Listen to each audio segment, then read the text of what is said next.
नमस्कार दोस्तों, आप सभी पर माँ का आशीर्वाद और बजरंगबली की कृपा सदैव बनी रहे। दुनिया में ऐसा कोई व्यक्ति नहीं जिसे अपने जीवन काल में ईश्वरीय अनुभव ना हुए हो। जहाँ कुछ लोग उन संकेतों को, उन अनुभवों से संबंधित ज्ञान को समझते हैं, वो लोग तुरंत ही समझ जाते हैं कि ईश्वर आपसे क्या कह रहा है। लेकिन अगर इन संकेतों के बारे में हमें स्पष्ट रूप से ना पता हो तो ईश्वर के बुलावे के अवसर हाथ से निकल जाते हैं, क्योंकि ईश्वर ने आप लोगों को भी अनेकों बार अपनी मौजूदगी का एहसास कराया है, क्योंकि आप लोग बहुत खास हैं ईश्वर के लिए। और इसीलिए आप लोगों से कहा है ईश्वर ने कि सही वक्त आ चुका है, ज्यादा समय ना गंवाएं और जितनी जल्दी हो सके उतनी जल्द अपने इष्ट की साधना, उनकी पूजा, उनकी आराधना आप प्रारंभ करें। तो दोस्तों, क्या है वो 5 संकेत जिनके द्वारा आपके इष्ट आपसे बार बार कह रहे हैं कि आप उनकी पूजा, आराधना, उनका जप शुरू कर दें। तो आज इस वीडियो में हम ऐसे ही कुछ 5 संकेतों के बारे में जानेंगे जो आपको अगर अपनी पूजा में, स्वप्न में या जागृत अवस्था में अनुभव होते हैं तो उनका सीधा मतलब होता है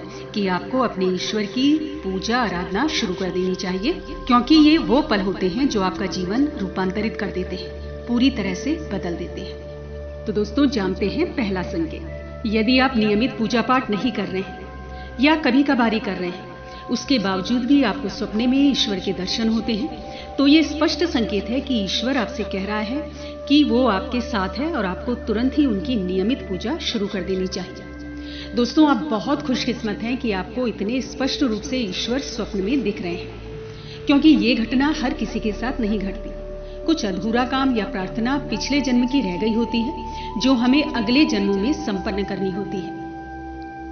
कई सारे भक्तगण हमसे पूछते हैं कि पूजा पाठ वो नहीं करते, फिर भी उन्हें स्वप्न में शिव जी दिखाई देते हैं, शिवलिंग दिखाई देते हैं, माँ दिखाई देती है, तो उन्हें क्या करना चाहिए? तो ये काफी स्पष्ट हो जाता है कि आप लोगों को ईश्वर संकेत दे रहा है। और हैरानी की बात है कि अभी तक आपने उनकी पूजा शुरू नहीं की। अगर आप एक बार उनकी पूजा, आराधना शुरू कर दें इन संकेतों के बाद, तो देखिए आपका जीवन एक बीज से बदलकर, विकसित होकर कैसे एक विशाल वृक्ष बन जाता है। आपको स्वयं ही समझ नहीं आएगा कि ये सब इतना सौभाग्य आपको कैसे और क्यों मिल रहा है। अब दूसरे संकेत के बारे में बात करते हैं कि अगर आपकी नींद अक्सर ब्रह्म मुहूर्त में खुलती है तो ये सीधा संकेत होता है कि आप बहुत ही सौभाग्यशाली हैं और कुदरत आपके निद्रा चक्र को, यानी स्लीप साइकिल को कुछ ऐसे संतुलित कर चुकी है जिससे आप ईश्वर से तालमेल बिठा सके, उनके करीब जा सके। तो अगर आपकी ब्रह्म मुहूर्त में नींद खुलती है तो आपको अपने इष्ट की पूजा, साधना प्रारंभ अवश्य कर देनी चाहिए, क्योंकि कुछ लोग काफी प्रयास के बाद भी ब्रह्म मुहूर्त में नहीं जग पाते हैं, क्योंकि उनका जो निद्रा चक्र है, जो स्लीप साइकिल है, उनका शरीर है, वो अनुमति नहीं देता है कि वो उठकर पूजा पाठ प्रारंभ करें। तो आप लोग अपने आप को खुशकिस्मत समझिए कि आप उस ब्रह्म के समय में उठ पाते हैं और दोबारा से सोकर ऐसे अवसर को आप ना गंवाएं। अब जानते हैं तीसरा संकेत जिसके द्वारा आपके ईश्वर आपसे कह रहे हैं कि आपको उनकी पूजा, आराधना शुरू कर देनी चाहिए। वो इस प्रकार है कि जब कभी भी आप मंदिर जाते हैं या कभी गए हैं तो आपको एक शीतलता, एक नवीनता, एक संपूर्णता का एहसास होता है। दोस्तों, ईश्वर की प्रतिमाओं को देखकर लगाव महसूस होने लगे, जब आपको भगवान की प्रतिमाओं को देखकर जब आपके आंसू आने लगे, मंदिर के माहौल को देखकर, दीवारों को देखकर मंदिर के प्रति अगर आपका प्रेम जागे और आपका मन करे कि आप वहां अधिक से अधिक समय बिताएं, अपने रोजमर्रा के कामों को भुलाकर कुछ समय के लिए आप मंदिर में मिल जाएं, अपने शरीर से हटकर अपनी आत्मा के मूल स्वरूप को खोजें, सत्य को खोजें।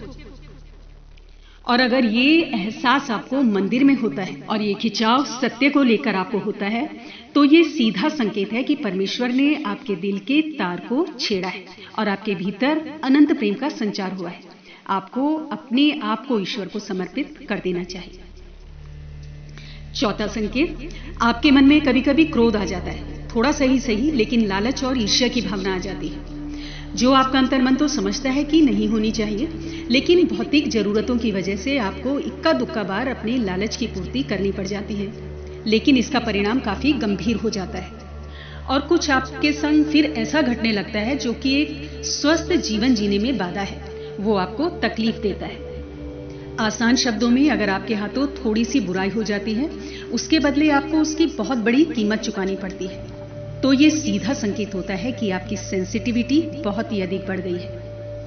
आप लोगों ने 100% कभी ना कभी ये अनुभव किया होगा कि दुनिया में या आपके आसपास कुछ ऐसे व्यक्ति हैं जो बुरा करने के बावजूद भी बच निकलते हैं, उनके साथ कुछ भी अशुभ नहीं होता। लेकिन दोस्तों वो इसलिए होता है क्योंकि उनका और उनके ईश्वर का जो रिश्ता है वो बहुत दूर का है, बहुत कमजोर है। क्योंकि ईश्वर से नजदीकी बढ़ते बढ़ते आपके कार्यों के प्रभाव का जो असर है वो बढ़ जाता है, यानी कि आपकी सेंसिटिविटी, संवेदनशीलता बढ़ जाती है। और आप अपने जीवन में किसी का थोड़ा सा भी भला कर दें तो आपका बहुत अधिक भला हो जाता है, लेकिन अगर आप किसी को थोड़ा सा भी दुख पहुंचाएं तो आपको कई गुना मात्रा में उसका दुष्प्रभाव झेलना पड़ता है। तो इसका अर्थ ये है कि आपके कार्य का जो नतीजा है, जो ये फल है, कितना गुना बढ़कर आप तक पहुंचता है, ये बताती है कि आप ईश्वर के कितने नजदीक हैं और आप चुने गए हैं किसी खास उद्देश्य के लिए। अब जानते हैं 5वां संकेत।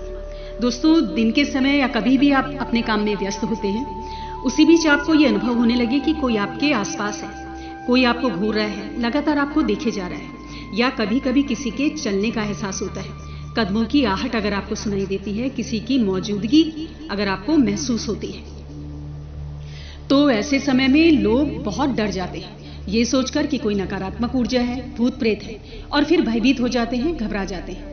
लेकिन आपको ये गलती नहीं करनी है।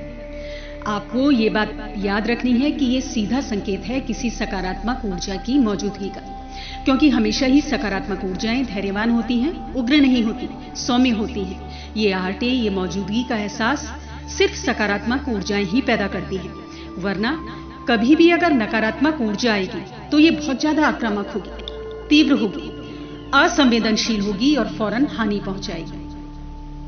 तो दोस्तों, बहुत ही कम अवसर होते हैं जब आपके जीवन में आपका सामना नकारात्मक ऊर्जाओं से, बस वो आपका भय होता है जो जानकारी के अभाव में आपको डरने पर मजबूर कर देता है। तो अगली बार आपको जब भी ऐसे एहसास हो तो आपको अपने इष्ट के करीब जाना है और एक विशाल सागर में एक बूंद की भांति उनमें मिल जाना है, उनकी पूजा आरंभ कर देनी है। प्रिय आत्मा, आपको एक बेहद जरूरी बात बतानी है कि आप लोग अगर सहयोग करना चाहते हैं तो मेंबरशिप बटन के द्वारा आप सहयोग कर सकते हैं। मेंबरशिप से आने वाली सारी की सारी राशि जरूरतमंदों को जाती है। आपका छोटा सा सहयोग किसी जरूरतमंद की पूरे हफ्ते की कमाई है। जरूरत के समय में हम सबको अपनी तरफ से थोड़ा थोड़ा प्रयास करना है। माँ की भक्ति, उनकी स्तुति करने के लिए आपका धन्यवाद। माँ की बातें, उनकी साधनाएं और ये असीमित ज्ञान सब तक पहुंचाते रहें। ईश्वर हम सबके साथ है, सबको देख रहा है, सब कुछ देख रहा है। तो दोस्तों, अगली वीडियो में बहुत जल्द मिलती हूँ आपसे। तब तक के लिए आप अपना ध्यान रखें, स्वस्थ रहें, खुश रहें, मस्त रहें। जय माता दी, जय बजरंगबली।